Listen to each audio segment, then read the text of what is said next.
Hello 5th class. To work out question 11, we're going to use a timeline or a number line to count it up. So Dad went to bed at 22:25 and we've got to count all the way up to 7:15 in the morning. So let's try to get to the easy numbers first. So if I jump 35 minutes, that would get me to 2300. Okay, that's minutes. And then an hour will get me to midnight. So that's an easy jump then. It's going to be 7 more hours will get me to 7 o'clock in the morning.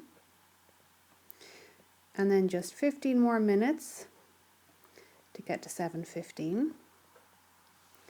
So now let's count the hours. So I've got 7 hours and 8 hours, 7 hours and 1 hour. So I've got 8 hours.